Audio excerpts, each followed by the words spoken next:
Assalamualaikum warahmatullahi wabarakatuh. Kembali lagi bersama saya Nushatul Lisan Rahimah. Baik, kaifahalukum jami'an? As'alullah an yaj'ala shihhatan wa 'afiyah. Fi hadzal yawm sanata'allam al-lugha al-'arabiyyah 'anil fi'lul madhi wal fi'lul mudhari'. Qabla nabda' dirasatina al-yawm, hayya naftah bid-du'a ta'allum. Allahumma 'allamna fima yanfa'una wanfa'na bima 'allamtana wa zidna 'ilman warzuqna fahman. Amin ya rabbal alamin. Baiklah, kita mulai pelajaran hari ini. Yang pertama kita bahas yaitu pengertian dari fi'il madhi dan fi'il mudhari'. Fi'il madhi yaitu kata kerja yang menunjukkan suatu pekerjaan atau peristiwa pada waktu lampau atau pada waktu lalu, masa lalu. Yang mana fi'il madhi ini menunjukkan pekerjaan atau peristiwa yang telah kita kerjakan, yang telah terjadi atau yang telah orang lain kerjakan. Sedangkan fi'il mudhari yaitu kata kerja yang menunjukkan suatu pekerjaan atau peristiwa pada waktu sekarang atau yang akan datang. Jadi apapun pekerjaan yang kita lakukan sekarang atau yang akan kita lakukan itu masuk ke dalam kategori fi'il mudhari. Jadi perbedaan dari fi'il madhi dan fi'il mudhari, kalau fi'il madhi itu keterangan waktunya pada masa lalu, sedangkan fi'il mudhari keterangan waktunya pada masa sekarang atau yang akan datang. Ada pun beberapa kata keterangan untuk masa lalu atau untuk fi'il madhi, yaitu diantaranya sobahal yaum yang artinya tadi pagi, yaumal ahadil madhi yang artinya hari minggu lalu, bil amsi artinya kemarin, fil usbu'il madhi yang artinya minggu yang lalu, dan ada qabla salasati ayyam yang artinya 3 hari yang lalu. Sebenarnya masih banyak lagi, cuman ini hanya beberapa saja kata keterangan untuk masa lalu. Kemudian ada bentuk dari fi'il madhi itu sendiri. Nah, ada bentuk fi'il madhinya, kemudian cirinya dan contohnya.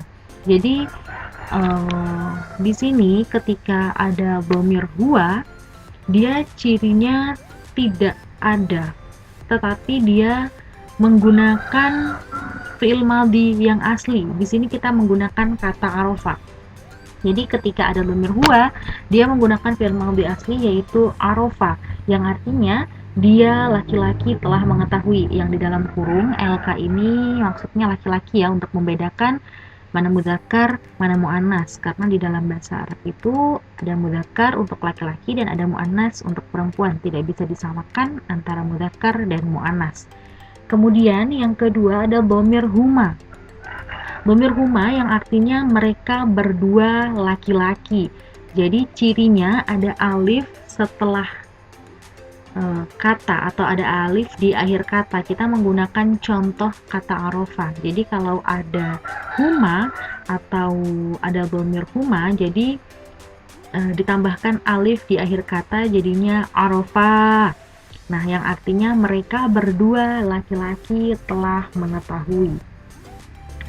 Begitu pula dengan hum, cirinya yaitu ada wawu, dhammah dan alif. Kemudian ada wawu sukun dan alif. Kemudian hiya yaitu ada ta sukun, huma yang artinya mereka berdua perempuan, kr ini artinya perempuan, hunna yang artinya mereka perempuan, kemudian anta kamu laki-laki, antuma kalian berdua laki-laki, antum kalian laki-laki, anti kamu perempuan, antuma kalian berdua perempuan, antunna kalian perempuan, ana saya, kami, nahnu atau kita. Jadi semua dhamir ini mempunyai ciri ketika ada di fi'il madhi, yaitu adanya alif, adanya wawu alif, dan semua cirinya ketika dia fi'il madhi berada pada akhir kata. Semua cirinya berada pada akhir kata ketika dia fi'il madhi. Kemudian, bagaimana contoh penggunaan fi'il madhi dalam kalimat? Yang pertama ada contoh dhahabtu ilal madrasati, yang artinya saya telah pergi ke sekolah. Dhahabtu merupakan fi'il madhi yang di dalamnya terdapat dhamir ana. Cirinya yaitu ada ta dhammah di belakang kata. Jadinya dhahabtu ilal madrasati, saya telah pergi ke sekolah. Jadi ketika nanti ada soal untuk menerjemahkan dari bahasa Indonesia ke bahasa Arab, saya telah pergi ke sekolah, jangan mencari bahasa Arabnya saya apa, kemudian bahasa Arabnya telah apa, bahasa Arabnya pergi, bahasa Arabnya ke, kemudian bahasa Arabnya sekolah. Tapi langsung saja kita cari fi'il madhi dari pergi yang telah mengandung dhamir saya di dalamnya, yaitu dhahabtu. Kemudian contoh kedua, dhahabta ilal madrasati, yang artinya kamu laki-laki telah pergi ke sekolah. Nah, dhahabta ini merupakan fi'il madhi yang di dalamnya telah mengandung dhamir kamu laki-laki atau anta. Contoh yang ketiga yaitu dhahabu ilal madrasati, yang artinya mereka laki-laki telah pergi ke sekolah. Nah, di sini ada kata dhahabu yang merupakan fi'il madhi yang di dalamnya sudah mengandung dhamir mereka laki-laki. Kemudian yang terakhir, contoh yang terakhir ada dhahabtunna ilal madrasati bil amsi. Nah, jadi pada kalimat ini ada kata dhahabtunna yang merupakan fi'il madhi yang telah mengandung dhamir kalian perempuan. Kemudian ditandai dengan adanya keterangan kata atau kata keterangan yang menunjukkan fi'il madhi, yaitu bil amsi yang artinya kemarin. Jadi dhahabtunna ilal madrasati bil amsi artinya kalian perempuan telah pergi ke sekolah kemarin. Nah, ini merupakan contoh penggunaan fi'il madhi dalam kalimat. Jadi ketika ada tugas untuk menerjemahkan dari bahasa Indonesia ke bahasa Arab, jangan mencari per suku kata, tapi langsung mencari fi'il madhinya yang mengandung dhamir tersebut gitu. Selanjutnya ya ada tadi kita sudah membahas kata keterangan untuk masa lalu atau fi'il madhi. Nah, sekarang kita membahas kata keterangan untuk masa sekarang dan yang akan datang.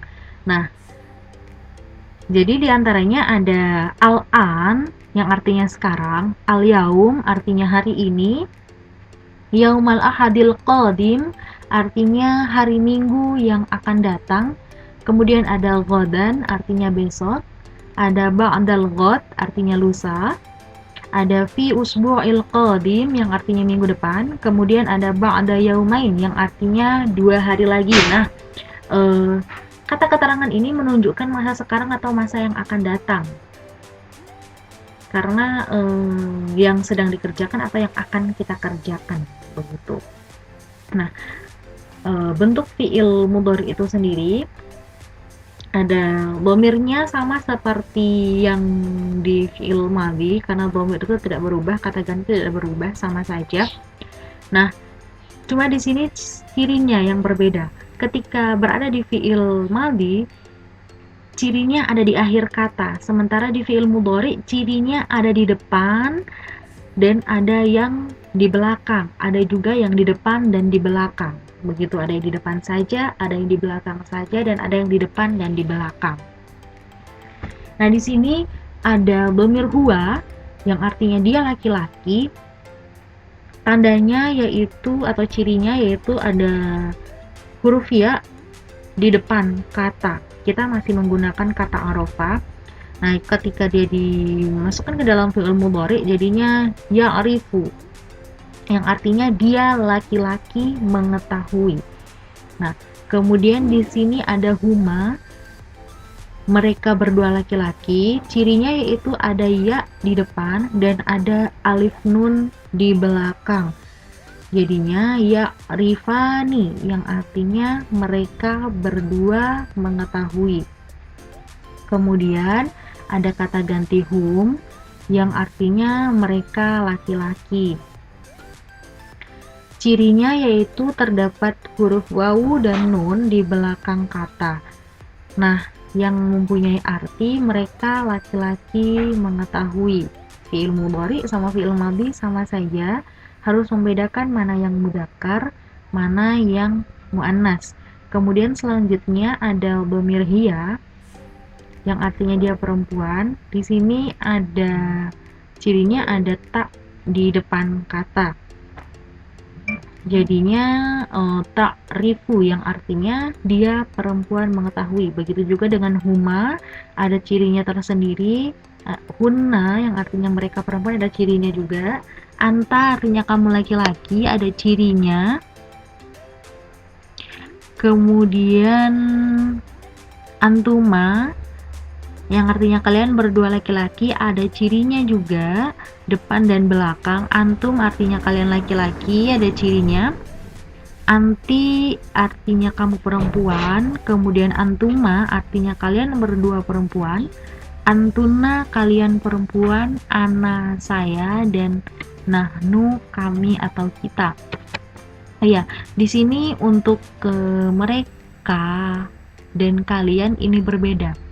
Mereka ini orang ketiga atau orang yang sedang kita bicarakan, sedangkan kalian yaitu orang kedua atau orang yang sedang kita ajak bicara. Itu bedanya. Kemudian ada yang mereka berdua dan mereka. Kalau mereka berdua ini orang ketiga yang sedang kita bicarakan ini hanya 2 orang. Sementara mereka ini orang yang kita bicarakan tuh lebih dari 2 orang. Begitu juga dengan kalian. Kalau kalian berdua, orang yang kita ajak bicara, ini hanya 2 orang. Tetapi kalau kalian, ini orang yang kita ajak bicara lebih dari 2 orang. Ya. Nah, selanjutnya, contoh penggunaan fi'il mudhari dalam kalimat. Contohnya, yang pertama ada adhabu ilal madrasati, yang artinya saya pergi ke sekolah. Nah, di sini ada kata adhabu yang merupakan fi'il mudhari yang di dalamnya telah mengandung dhamir ana, yang mana cirinya terdapat alif di depan. Kemudian contoh yang kedua, tadhabu ilal madrasati, yang artinya kamu laki-laki pergi ke sekolah. Di sini ada kata tadhabu. Tadhabu ini merupakan fi'il mudhari yang telah mengandung dhamir kamu laki-laki. Kemudian contoh yang ketiga, yadhabuna ilal madrasati. Nah, kata yadhabuna merupakan fi'il mudhari yang di dalamnya telah mengandung dhamir mereka laki-laki. Kemudian contoh yang terakhir yaitu tadhabna ilal madrasati fil usbu'il qadim. Di sini ada tadhabna, ada kata tadhabna yang merupakan fi'il mudhari yang di dalamnya telah mengandung dhamir kalian perempuan. Kemudian di sini ada kata keterangan yang menunjukkan masa sekarang atau masa yang akan datang. Ada usbu'il qadim yang artinya minggu depan, berarti ini kata yang menunjukkan keterangan yang akan datang. Nah, sekian penjelasan tentang fi'il madhi dan fi'il mudhari yang mana sudah didengarkan.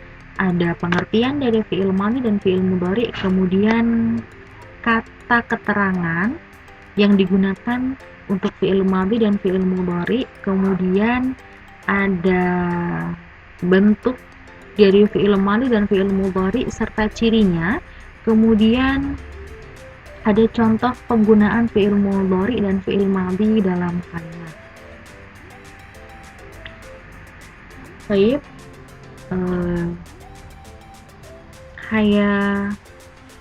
نختتم دراستنا في هذا اليوم بالحمدلله الحمد لله رب العالمين. طيب، شكرا على حسن اهتمامكم والعفو منكم، ثم السلام عليكم ورحمة الله وبركاته.